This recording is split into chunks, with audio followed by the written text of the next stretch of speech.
Friends, मैं हूं जितेंद्र और आप देख रहे हैं एडुपीडिया ट्रेनो ब्रेन। पिछले वीडियो में हम लोग टैलेंट टेस्ट 2023 एग्जाम्स के बारे में हमने चर्चा करी थी। इस एग्जाम्स के बारे में हमने उसके एग्जाम्स के डेट, उसके शेड्यूल, उसके बेनिफिट्स और इस एग्जाम्स के किस तरीके से वो दूसरे एग्जाम से अलग है, इसके बारे में हमने चर्चा करी थी। अगर उसके बारे में जानकारी लेना चाहते हैं तो आप हमारा पुराना वीडियो देख सकते हैं।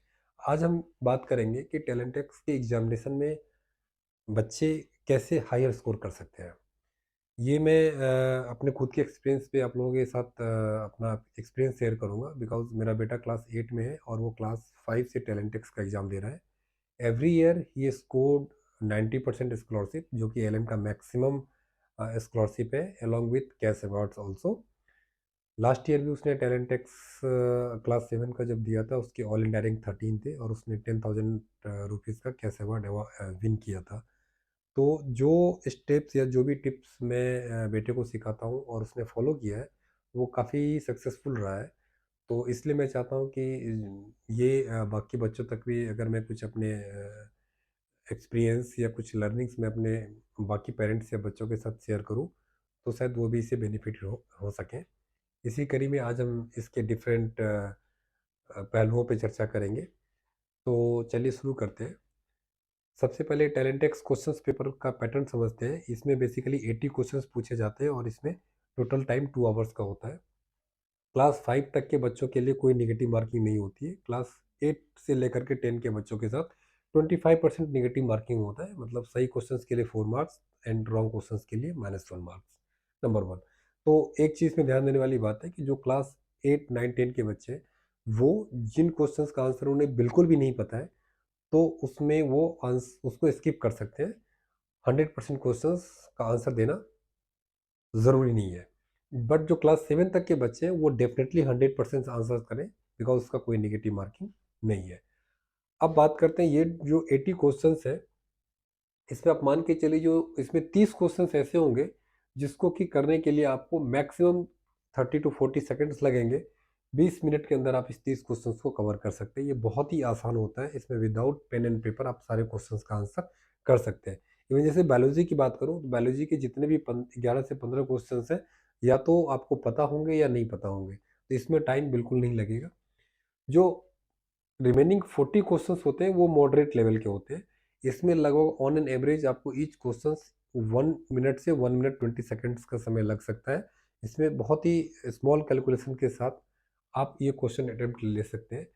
जो 5 टू 8 नंबर ऑफ क्वेश्चंस होंगे आउट ऑफ 80, वो थोड़े डिफिकल्ट लेवल के क्वेश्चंस होंगे एंड उसको करने के लिए आपको ईच क्वेश्चंस 3 टू 5 मिनट्स का समय लग सकता है। तो ये सारे क्वेश्चंस पे आप टाइम तभी दे पाएंगे जब आप बाकी रिमेनिंग क्वेश्चन से टाइम सेव करेंगे। एंड जो एक या दो क्वेश्चंस ऐसे होंगे जो बेसिकली ये इसलिए फ्रेम किया जाता है कि बच्चे उसे ना कर पाए।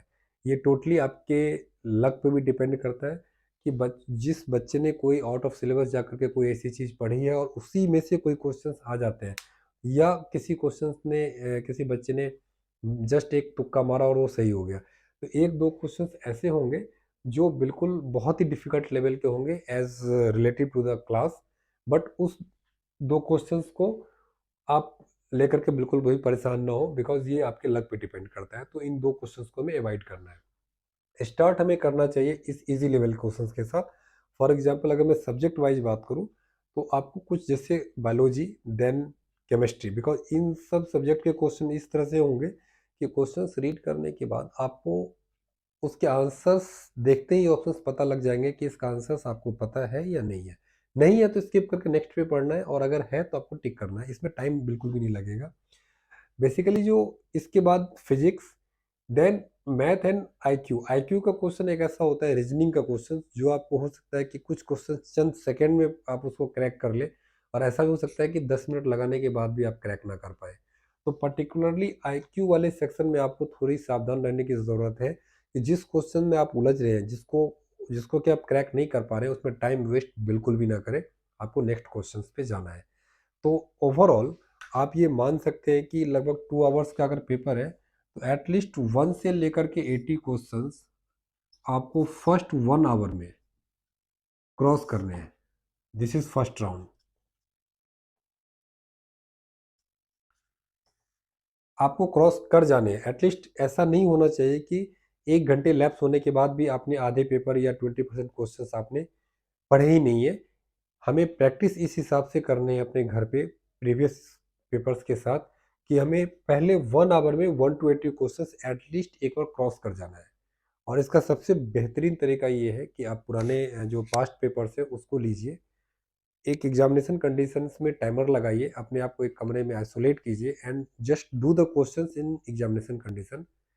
ठीक है, और आप लगभग आपको ये मेंटली प्रिपेयर्ड करना है कि मेरे को 1 घंटे में ये सारे क्वेश्चंस हमें क्रॉस कर जाने हैं। एटलीस्ट सपोज इस 80 क्वेश्चंस में आपने फर्स्ट राउंड में इट माइट बी कि आपने लगभग से 45 टू 50 क्वेश्चंस ही कर पाएंगे, रिमेनिंग 30 क्वेश्चंस आपके बच जाएंगे। लेकिन इसका सबसे बड़ा फायदा ये है कि कोई भी इजी क्वेश्चंस आपसे नहीं छूटेगा, आप कोई भी क्वेश्चन अनअटेंडेड नहीं होगा। रिमेनिंग सेकेंड राउंड पे आपको फोकस करना है। सेकेंड राउंड को अगेन आप जो रिमेनिंग क्वेश्चंस अब आपको सेकेंड राउंड में इन 50 क्वेश्चंस को पढ़ने की जरूरत नहीं है, बिकॉज इसको ऑलरेडी आपने कलर कर दिया है। जो रिमेनिंग 30 क्वेश्चंस बच गए, तो सेकेंड हाफ आवर में आप इन 30 क्वेश्चंस को अटेम्प्ट लेंगे। एक अटेम्प्ट लेने के बाद इसका फर्स्ट 1 आवर में आपने 80 क्वेश्चन अटेम्प्ट लिया, नेक्स्ट हाफ आवर में आपको 30 क्वेश्चन अटेम्प्ट लेने अगेन सेकेंड टाइम। लेकिन माइट भी कि इस सेकेंड राउंड में भी आप इसमें से अराउंड 20 क्वेश्चन ही कर पाएंगे मैक्सिमम। आपका जो रेस्ट 10 क्वेश्चंस बच जाएंगे, जिसमें कि एक दो questions basically very very difficult level के हो सकते हैं जो आप सॉल्व कर पाएंगे या नहीं कर पाएंगे, दोनों पॉसिबिलिटी हो सकती है। एंड कुछ क्वेश्चंस डिफिकल्ट लेवल के हो सकते हैं और कुछ इजी लेवल के भी हो सकते हैं जो आपको नहीं पता है। बट आपको बेसिकली अगर आप देखेंगे सेकेंड राउंड के कंप्लीट होते होते आपको सिर्फ इन्हीं सेक्शन से कुछ क्वेश्चंस बच पाएंगे, लगभग अराउंड 10 क्वेश्चंस। तो रिमेनिंग हाफ एन आवर में आपको फोकस्ड वे में इन 10 क्वेश्चंस को आंसर करना है। इस 10 में से माइट भी आप 7 टू 8 कर पाए, या कुछ बच्चे किसी का लक फैक्टर रहेगा तो 10 आउट ऑफ 10 भी कर लेंगे। तो हमारा ये स्ट्रेटेजी होना चाहिए कि बेसिकली फर्स्ट राउंड में हमें 1 से 80 तक जाना है फर्स्ट 1 आवर में। This is very very important.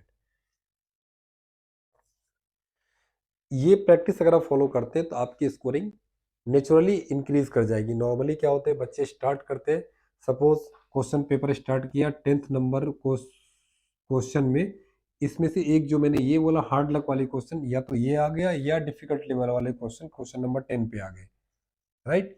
इस केस यहाँ पे आते ही बच्चे अपना टाइम वेस्ट करते हैं और फाइनली अपना टाइम मैनेजमेंट नहीं कर पाते हैं। तो हमें यही चीज़ आइडेंटिफाई करना है, बच्चों को ये एजुकेट करना है कि किसी भी क्वेश्चंस पे एक रिकमेंडेड टाइम से 30 सेकेंड्स, 1 मिनट से ज़्यादा या 1.5 मिनट से ज़्यादा हमें फर्स्ट राउंड में तो बिल्कुल भी नहीं देना है।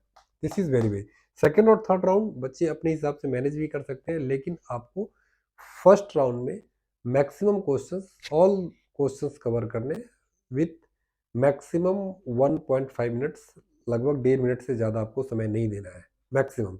अदरवाइज आप स्किप कीजिए, नेक्स्ट क्वेश्चन पे जाइए। तो ये कुछ बेसिक्स हैं या कुछ ट्रिक्स कह सकते हैं जिसके बेसिस पे बच्चे अपना इसको हाई कर सकते हैं। अपने नेक्स्ट वीडियोस में मैं और भी कुछ टैलेंट टेक्स्ट के इंपॉर्टेंट क्वेश्चंस लेके आऊँगा, जिसमें कि बच्चे को टाइम ज़्यादा लगता है या बच्चे उसमें उलझ सकते हैं, और फिर उसके सॉल्यूशंस पे या उसके अप्रोच पे चर्चा करूँगा कि उसको किस मेथड से हम इजीली सॉल्व कर सकते हैं। तो जुड़े रहिए हमारे साथ। मैं नेक्स्ट वीडियो में फिर मिलते हैं कुछ नए ट्रिक्स के साथ। Thank you.